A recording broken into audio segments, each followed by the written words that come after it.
Escute, no livro de Atos dos Apóstolos, nós lemos e entendemos como o apóstolo Paulo teve uma viva experiência com Deus. Ele era perseguidor da igreja, mas teve um encontro com o Senhor Jesus que mudou toda a história da sua vida. A partir daí, Paulo deixou de ser um perseguidor para ser um cooperador em favor do crescimento da igreja. E muitas coisas aconteceram, muitos fatos. E ele, escrevendo na sua primeira carta aos Coríntios, no capítulo 2, de 1 a 5, ele fez a seguinte observação. 1 Coríntios 2, de 1 a 5. E eu, irmãos, quando fui ter convosco, anunciando-vos o testemunho de Deus, não fui com sublimidade de palavra ou de sabedoria. Ele era um homem culto, ele poderia perfeitamente enfeitar todo um esquema de ministração para ser convincente, ou mesmo, pelo menos fazer belo na palavra.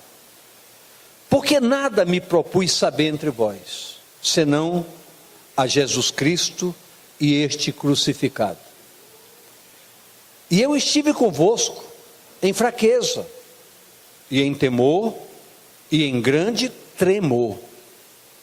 A minha palavra e a minha pregação não consistiram em palavras persuasivas de sabedoria humana, mas em demonstração de espírito e de poder. Ou seja, não busquei para vocês um convencimento através da minha palavra, mas deixei que o Espírito Santo agisse na minha vida e o poder emanasse, permitindo que vocês tivessem entendimento. Eu queria que você repetisse comigo essa palavra: entendimento. Então diga: eu preciso, Senhor, de entendimento, para que a vossa fé não se apoiasse em sabedoria de homens, mas no poder de Deus. Quando nos aprofundamos nesse texto, descobrimos coisas preciosas, nos levando a entender o que Jesus fez e o que Jesus é. Então, como nunca, há uma imperiosa necessidade de que a igreja se aprofunde buscando entendimento no que diz respeito à essência da palavra de Deus. Porque a gente muitas vezes é obrigado a se tornar repetitivo, mas é necessário que essa repetição aguce o nosso entendimento e mexa conosco. Por exemplo, Jesus categoricamente assevera: todos os meus servos, tudo que eles pedirem ao Pai em meu nome, eu farei. Tudo. Então nós ficamos... E por que muitas vezes nós nos quedamos, nos quebramos, choramos, buscamos, e as coisas não acontecem? Está faltando, na realidade, uma consciência mais real no que diz respeito ao nosso compromisso com a palavra. A palavra de Deus diz que nós já somos abençoados com toda sorte de bênçãos celestiais em Cristo Jesus. Nós já somos abençoados. Então eu queria que você olhasse para você agora: eu sou uma pessoa abençoada. Então já há um decreto espiritual estabelecido a seu favor. Esse decreto já existe. O que precisa é você tomar posse. Preste bem atenção. Jesus nasceu, morreu, ressuscitou. Na rota do entendimento, até anjos se manifestaram, anunciando coisas que norteavam os próprios discípulos. E isso não é isso é um fator histórico. Deus sempre usou a manifestação de anjos para mostrar rotas. Isso aconteceu com Abraão, aconteceu com José, aconteceu com Daniel, e aconteceram com tantos outros. Aconteceu com mulheres como Maria, Maria Madalena, Joana e outros. Olha o que nos diz Lucas 24, 4 e 9 e 10. Lucas 24, 4 e 9 e 10.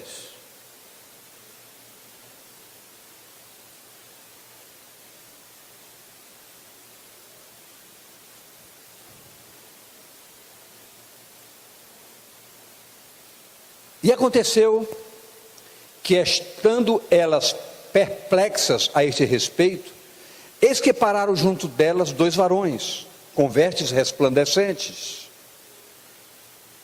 9 e 10. 9 e 10. 9, um antes. E voltando-se do sepulcro, anunciaram todas essas coisas aos 11 e a todos os demais. 10. E eram Maria Madalena, Joana, Maria mãe de Tiago, e outros que com eles estavam e diziam que estas coisas ocorrem. Então apareceram 2 anjos ali no sepulcro para revelar alguma coisa. Mas isso me chama a atenção, porque esses fatos falam bem alto, pois nós, todos, sem exceção, vocês ovelhas e nós pastores, todos nós temos dificuldade em acreditarmos na íntegra a ação de Deus. Nós temos dificuldade, todos nós. A palavra está cheia de exemplos, de cura, de libertações, de transformações, mas nós temos dificuldades. O que falta em nós, querido? O tempo corre, o tempo voa. Mais do que nunca nós temos orado para que as pessoas despertem, acordem, possam pagar um preço maior. A acomodação está tirando pessoas do sério. Nós estamos nos acomodando, isso nos leva a uma vida religiosa que não nos propicia nenhuma vantagem. O grande despertamento cabe à nossa busca. Eu preciso buscar um grande despertamento. Eu tenho dado graças a Deus, porque cada vez que eu estou abrindo a palavra, vem como uma bomba na minha mente, no meu coração, como passamos a manhã hoje toda mergulhados na palavra, com todos os pastores conversando sobre a palavra, mergulhados na palavra, porque a palavra está influenciando um novo momento que a igreja precisa viver. Fatos têm acontecido ao nosso redor que nos assustam. Até na política a gente vê coisas que nos assustam. Por exemplo, há 20 dias atrás, dava, numa pesquisa política, dava a presidente Dilma como vencedora das eleições no primeiro e no segundo turno, se houvesse. Hoje, houve uma morte, e já dá, na pesquisa, uma outra pessoa, Marina Silva, como provável vencedora no segundo turno. Eu quero dizer para vocês que esses fatos, mexem comigo. Eles me provocam alguma especulação espiritual. Porque, aí você pergunta, por que, pastor Lídio, essa especulação? Porque nós não temos orado por um Brasil melhor? Nós não temos clamado ao Senhor que nos dê uma nação melhor? A maneira de Deus agir compete a Deus e não a nós. Nos cabe a glorificar a Ele, porque Deus pode fazer muito mais do que nós podemos pensar ou imaginar. Nós temos orado. O problema todo é que nos falta uma fé ativa. Nós oramos, mas nós não acreditamos no resultado. Então precisa vir um anjo e bater em nossa porta. Ei, Deus mandou te dizer isso. Eu não estou aqui assegurando nada, asseverando nada, eu estou apenas especulando o que está acontecendo. Jesus fez coisas novas no meio do povo. Em Mateus 13, 14, diz o seguinte: e nele se cumpre a profecia de Isaías que diz, ouvindo, preste bem atenção e olhe para você agora, não olhe para o vizinho não. Ouvindo ouvireis, mas não compreendereis. Vendo vereis, mas não percebereis. Jesus foi obrigado a sair do sério e dizer coisas dessa natureza. Vocês estão vendo, mas vocês não percebem. Vocês estão ouvindo, mas não estão escutando. Então nós temos que aguçar o nosso entendimento. A palavra sem entendimento é a palavra sem revelação. E onde não há revelação, há fracasso. Por quê? Porque não passa de letra. E o que diz a palavra de Deus? Que a letra é assassina. É o Espírito que gera a vida, que dá vida, a vida abundante. E nós temos que especular essas coisas. Então Paulo se preocupou demais. Ele queria saber o significado real de Jesus Cristo crucificado. Por que razão Jesus tinha que ser crucificado? Não bastava ele vir? Mas não, ele foi crucificado. Paulo queria entender por quê. Ele precisou entender que ele, Paulo, por todos os seus equívocos de vida, todos os seus erros, todos os seus pecados, ele teria que ser punido. Como eu teria, você teria, nós teríamos que ser. Mas a graça de Deus se manifestou tão preciosa em amor da parte de Deus para conosco, que Jesus veio e pagou o preço do nosso pecado. Jesus pagou o preço da nossa redenção, da nossa remissão, remiu todos os nossos pecados e nos deu o alívio de uma culpa que foi tirada da nossa costa e nos deu a leveza da graça. Isso prova o quê? Amor, o amor de Deus para conosco. A autoridade do Senhor estava na sua vida. O que pugnava por uma palavra forte de Jesus era a sua própria vida. Jesus não precisava falar, a sua vida mostrava tudo. E eu quero dizer para você, eu quero dizer para mim, para eu entender, para você entender, quanto mais vivemos um testemunho de relacionamento com Deus, diga relacionamento com Deus. Olhe para a pessoa do seu lado, nos olhos, por favor, pergunte: você se relaciona com Deus? Você tem que dar a sua resposta. Relacionar-se com Deus é buscar no mínimo uma condição equalitária de vida. Para eu me relacionar com um Deus santo, eu tenho que ir a Deus em santidade. Se não for, eu não tenho relacionamento com Deus. Então eu preciso disso, entender isso. Se eu entendo isso, eu preciso trabalhar num propósito de regeneração, transformação da minha vida, para entender que o homem natural não pode chegar à presença de Deus. Então eu tenho que chegar em santidade. Então escute. Muitas vezes, querido, nós vivemos tradições religiosas. Tradições. Eu fui acostumado assim, eu vou a um culto, outro não. Eu não costumo, eu venho já domingo, isso é suficiente. Terça-feira eu estou muito cansado. Negócio de célula, isso é invenção. Queridos, nada disso é invenção. Tudo que nós estamos fazendo, e vamos fazer muito mais ainda, é permitir que você se envolva com um programa de vida, através do qual você possa ser uma pessoa diferente. Nós queremos que você seja uma pessoa diferente. O seu relacionamento com Deus não pode deixar você a mesma pessoa. É impossível com um homem ou uma mulher que se relacione com Deus, que ele não mude. É impossível.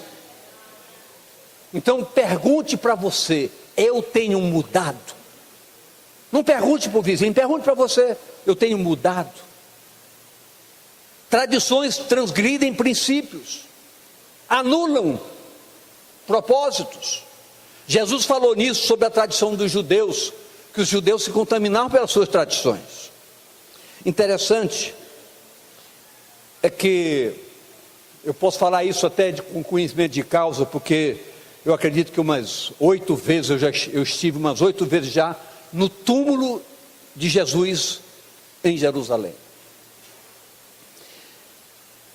E uma coisa interessante é que no jardim do túmulo de Jesus, quando se chega lá, qualquer lugar onde você vai a um cemitério, a um túmulo de alguém, seja quem for, eu estive no túmulo de Davi, túmulo de Gamaliel, vários túmulos, a gente chega lá, é um ambiente de túmulo. Mas quando você chega no túmulo de Jesus, é um ambiente de vida. Você se sente totalmente diferente. É algo espiritual que você não pode ensinar para ninguém. Você tem que sentir, você tem que tocar nessa verdade. Mas por quê? Porque ali não tem morte, ali tem ressurreição. É sentir o próprio Jesus transmitindo vida, dizendo, eu até anotei o texto que eu perguntei lá, como é que se falaria isso no hebraico? É kuneti, ou seja, levanta-te e vive, levanta-te e anda. Então você tem cheiro de vida. Por quê? Porque Jesus teve uma história objetiva, com um propósito. Ele não veio para morrer, ele veio para pagar um preço. E a vida que estava em Deus, como ele é Deus, permaneceu nele. Ele foi arrancado da morte para a vida.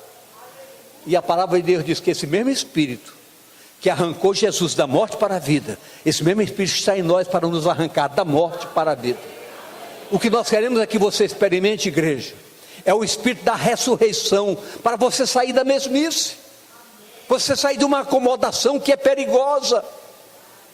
Se você está numa acomodação, você não tem percepção de discernimento das coisas que estão acontecendo. Se nós abrirmos a Bíblia com fidelidade, nós vamos verificar que nós estamos vivendo uma resposta do que a Bíblia diz. Tudo que nos envolve, que nos cerca, que está acontecendo ao nosso redor, nós estamos ouvindo agora um vírus chamado Ebola. Só ontem, nesses 2 dias, foram 131 pessoas mortas por causa desse vírus. Eu tenho orado todo dia para Deus anular esse vírus. Mas a Bíblia diz, quando vírus de guerra, rumores de guerra, de pestes, acautelai-vos, porque o fim bate à porta. Então tudo isso precisa aguçar nosso entendimento, precisa trazer entendimento para com a palavra, para não sermos surpreendidos, por hipótese alguma.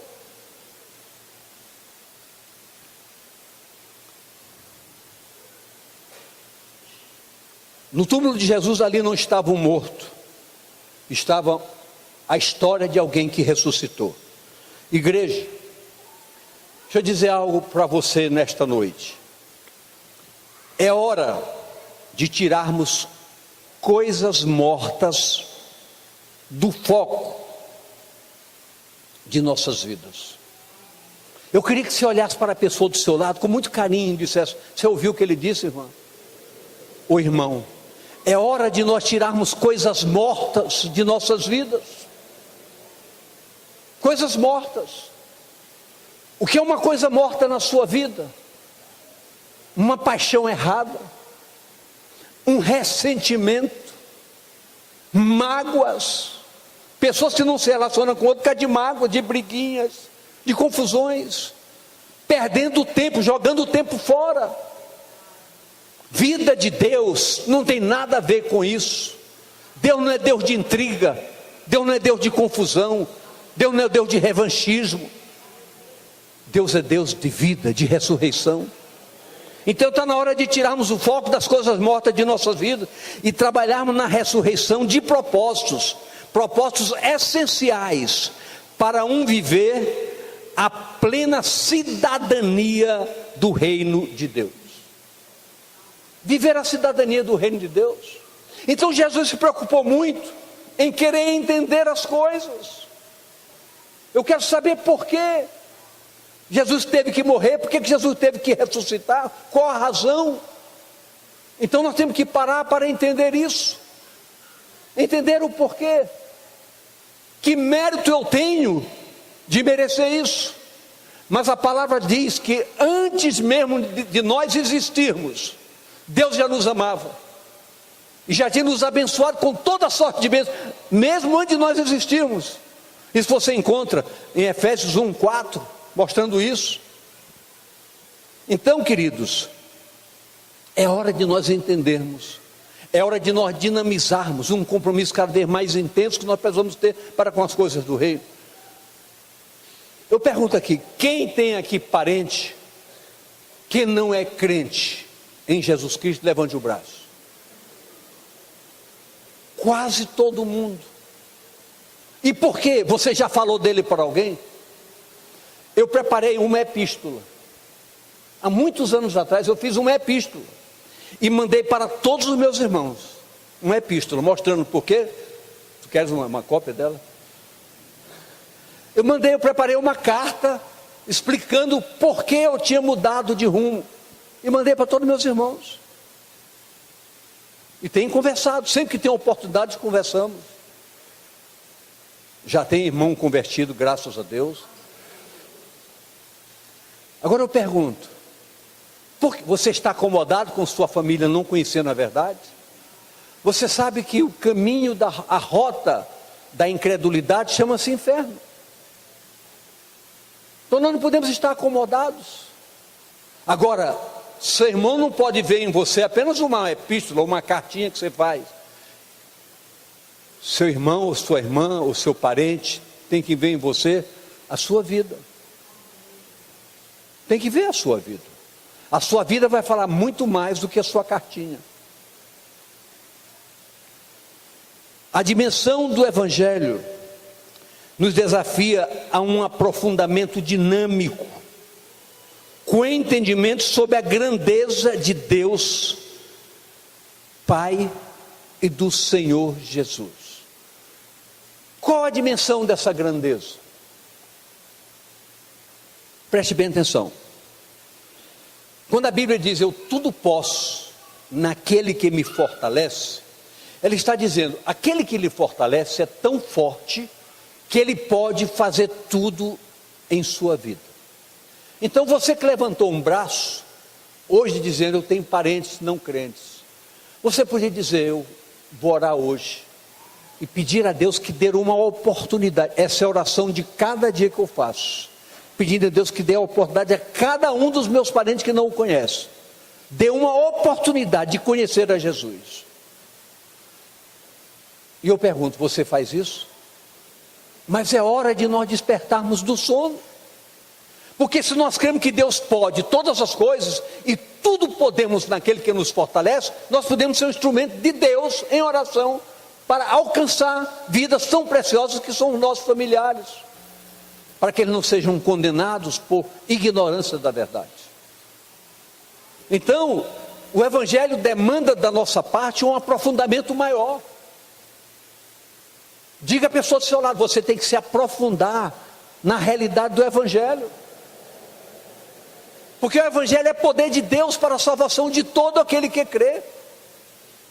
É o poder de Deus, é a graça manifestada sem reservas. Você vê, tem dois textos correlatos que mostram um diferencial. Por exemplo, João 3,16 mostra que Deus amou o mundo de tal maneira que deu o seu Filho unigênito. Para quê? Para que todo aquele que nele crê não pereça, mas tenha a vida eterna. Aí tem um contraponto: todo aquele que nele não crê não terá a vida eterna. Isso é preocupante. Mas outro texto diz, a graça de Deus se há manifestado salvadora a todos os homens. Então Deus tem um projeto divino para todos. Por quê? Porque Deus não faz acepção de pessoa. Da mesma forma que Ele me alcançou, Ele pode alcançar todos os meus irmãos, e não são poucos. Eu tenho vivo comigo, são 8 irmãos, e de quebra tenho 6 irmãs, nós somos 14 irmãos. Então eu me preocupo todo dia, eu peço misericórdia de Deus para que todos sejam alcançados. Todos sejam alcançados. Porque o rumo da incredulidade é condenação. E não é esse o propósito do coração nosso para com ninguém. Precisamos parar de olhar para baixo. Que buscais entre os mortos? Diz a palavra. Ele vive, ressuscitou. A ressurreição é mais ampla, porque é ressurreição para a vida. No caminho de Emaús, os discípulos estavam tristes, diz a palavra de Deus, que eles estavam tristes. Por quê? Porque eles esperavam de Jesus o Redentor. Ele não sabia que Jesus tinha ressuscitado. Então eles estavam tristes porque Jesus tinha morrido, mas não sabiam que Jesus tinha ressuscitado. A tristeza se transformou em alegria quando chegaram à cidade e descobriram que Jesus tinha ressuscitado. Olha o que nos diz Romanos 8:11. E se o Espírito daquele que dos mortos ressuscitou a Jesus habita em vós, aquele que dos mortos ressuscitou a Cristo também vivificará o vosso corpo mortal pelo seu Espírito que em vós habita. Então, em você, nesta noite, você pode cultivar uma ideia, que através da sua oração, através do seu propósito, muitas conquistas podem acontecer a partir de hoje. É você colocar no prumo da graça a sua família, a sua casa, e interceder. Por quê, meu querido? Porque a palavra diz: pode muito, em seus efeitos, a oração de um justo. Então a oração de um justo pode muito. Por quê? Porque ele ora ao Deus Todo-Poderoso.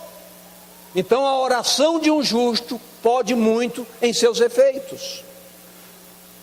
Vamos ver um texto que está em Salmo 66, 16 a 20. Salmo 66, 16 a 20 diz assim: vinde e ouvi, todos os que temeis a Deus, e eu contarei o que Ele tem feito à minha alma. Eu clamei com a minha boca, e Ele foi exaltado pela minha língua. Se eu atender à iniquidade no meu coração, o Senhor não me ouvirá. Mas na verdade, Deus me ouviu, atendeu a voz da minha oração. Bendito seja Deus, que não rejeitou a minha oração, nem desviou de mim a sua misericórdia. Eu pergunto: você pode orar essa oração? A palavra diz: se você não atentar para a iniquidade, Ele o ouvirá. Então sua oração trará resultado, trará efeito. Então você vai sair daqui hoje com uma convicção: eu preciso de entendimento. Por que eu preciso de entendimento? Porque a palavra de Deus diz que a minha oração pode trazer resultados, pode trazer efeitos. Eu não posso me desviar nem para a direita, nem para a esquerda, mas eu posso focar numa rota de verdade, pagando um preço, na certeza de que o resultado virá. Então você que levantou o braço hoje, com certeza isso não é alegria para o seu coração, mas com certeza essa história pode mudar a partir de hoje em sua vida. E eu creio, em nome de Jesus, que pode mudar de fato e verdadeiramente. Você vai ver, você verá essa realidade acontecer através da sua oração. Coloque sua vida no prumo da graça e caminhe com passos firmes e seguros, e você vai ver o resultado. Mas entenda algo: há um preço a pagar. Sua religiosidade não pode ser contaminável na sua vida, ela precisa ser descartável. Você precisa ser um homem comprometido, uma mulher comprometida. Eu posso ouvir amém, queridos? Então, esse texto fala sobre isso. A Bíblia diz que havia um juiz muito rígido, muito duro, muito incrédulo, que ele não temia Deus nem temia o homem. E diz que uma certa mulher foi até esse juiz pedindo que ele defendesse a sua causa. Mas aquele homem diz: eu não temo Deus, não tenho temor a homens, não vou fazer isso. Mas diz a palavra que aquela mulher insistiu tanto, que aquele juiz diz: olha, porque essa mulher me importuna tanto, eu vou atendê-la. Aí Jesus disse: imite essa mulher, nunca desista, ore sempre, que você verá o resultado. Se esse homem perverso foi capaz, Jonas, de atender essa mulher, o Senhor diz: quanto mais o Deus do céu, que é amoroso, não atenderá você. E você verá, a partir de hoje, você verá que muitas coisas podem mudar na história da sua vida. Muitas coisas. Eu sou obrigado a dizer que nós pecamos pela acomodação. Pela acomodação.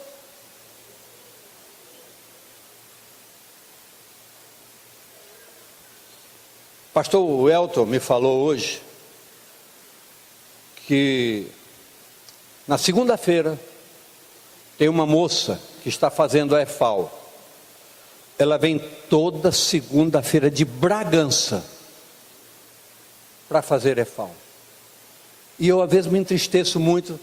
Pastor, eu não tenho vindo aqui, se eu tenho notado minha falta. Não estou desviada não, tem uma igrejinha bem pertinho de casa, eu tenho ido lá. Querido, tem muita gente caindo nessas ciladas. Se Deus lhe colocou no lugar, esteja onde Deus lhe colocou. Deus tem um lugar adequado para você. Trabalhe por isso, luta por isso, pague o preço por isso. Pague o preço por isso. Precisamos virar a história e contarmos fatos novos que acontecem quando nós tememos a Deus e pugnamos pela sua palavra. Em Isaías 53 diz uma coisa interessante que você precisa entender porque Paulo se preocupou em conhecer a história de Jesus crucificado. Olha o que nos diz o Salmo 53 a partir do 1. Quem deu crédito à nossa pregação? E a quem se manifestou o braço do Senhor? Porque foi subindo como renovo perante ele, e como raiz de uma terra seca, não tinha parecer nem formosura, e olhando nós para ele, nenhuma beleza víamos, para que o desejássemos. Era desprezado, e o mais indigno entre os homens, homem de dores, experimentado nos trabalhos, e como um de quem os homens escondiam o rosto, era desprezado, e não fizemos dele caso algum.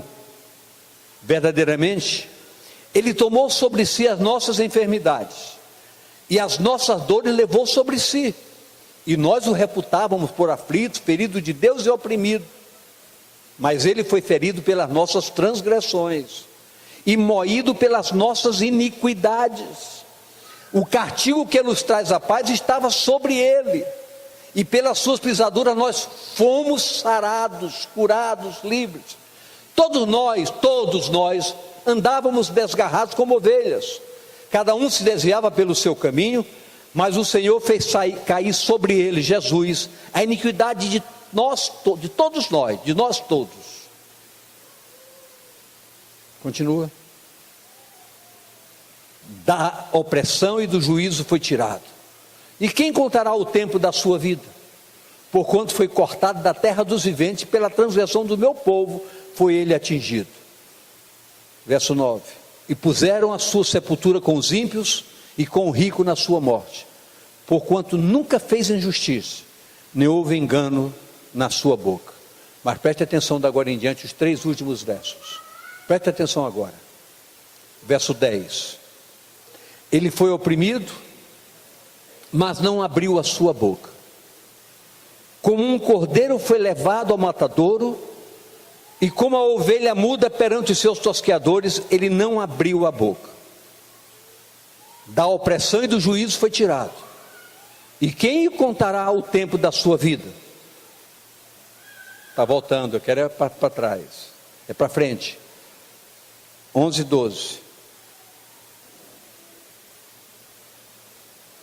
O trabalho da sua alma ele verá, e ficará satisfeito. Com o seu conhecimento o meu servo justo justificará a muitos, porque as iniquidades dele levará sobre si. E o verso 12.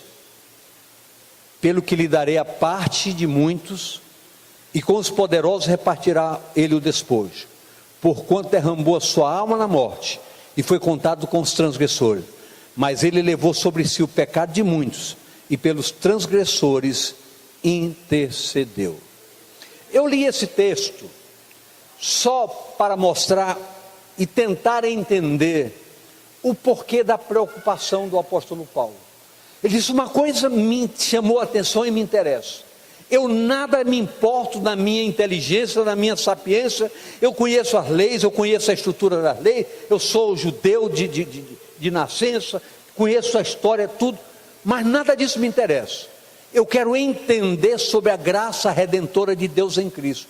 Então esse texto mostra como Jesus foi pisado por nós, por nossa causa, como ele tirou, mas a Bíblia diz que o castigo que nos traz a paz estava sobre ele, e pelas suas pisaduras nós fomos sarados, fomos libertados, fomos transformados, fomos redimidos. Então, queridos, o que eu gostaria de deixar patenteado nesta noite para a igreja é que chegou a hora de nós trabalharmos com uma consciência mais pura e mais clara no que diz respeito à palavra de Deus.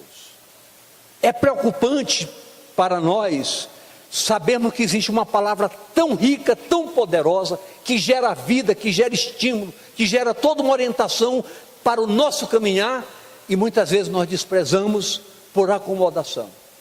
Mas quem dera, a partir de hoje, todos nós começássemos a introduzir como metodologia de vida, para todos nós, todo dia, temos o nosso momento especial de oração, o nosso momento de meditação, o nosso momento de relacionamento com Deus, porque esse relacionamento vai nos aprimorando, vai nos tornando adultos na fé, fortes nas expectativas, seguros na esperança e certos da nossa salvação. É importante que isso alcance a sua mente, que isso alcance o seu coração, que isso alcance o seu propósito. Isso foi o que o apóstolo Paulo chamou para si e nos desafia nesta noite, para que nós nos aprofundemos sobre isso e não permitamos uma palavra como essa, tão simples, sem nenhum sofisma, sem nenhum agregado, tão somente uma palavra muito clara, desafiadora para nós. Como importante é, se nós transformarmos essa palavra nesta noite, para um entendimento. Primeiro entendimento, nós precisamos buscar essa palavra para conhecermos a sua essência. É através da oração, através da consagração. Quem aqui tem hábito de fazer jejum? Jejum não significa passar fome. Entende? Hoje eu fiz jejum. Deixou de comer e acabou. O jejum tem propósito. O jejum, ele é acompanhado de oração com propósito. Eu estou fazendo um jejum por esta razão. Tem que ter uma razão objetiva. Você que diz que tem um parente que ainda não está convertido, faça um jejum por ele, com esse propósito. Tire uma manhã de jejum, de consagração, e ore por essa pessoa, e você vai ver o resultado. Eu desafio você a ver o resultado, e você vai ver o resultado. Eu estou profetizando sobre a sua vida, você vai ver o resultado da sua determinação e do seu propósito de oração. Pegue a palavra, coma a palavra, se alimente da palavra. Não é pegar a folha da Bíblia e mastigar, não é isso que eu estou falando. Você se alimentar da palavra, você vai ver a diferença. Viu, Paulo? Você vai ver que resultados virão. São lutas, as lutas são grandes, mas os resultados com certeza virão. E por fim,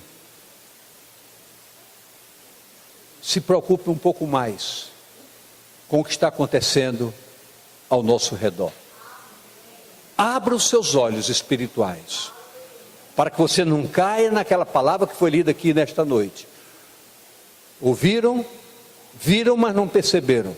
Ouviram, mas não entenderam. Para que o Senhor dê a você o entendimento revelado, de que essa palavra pode mudar a história da sua vida como nunca. Fique de pé em nome de Jesus.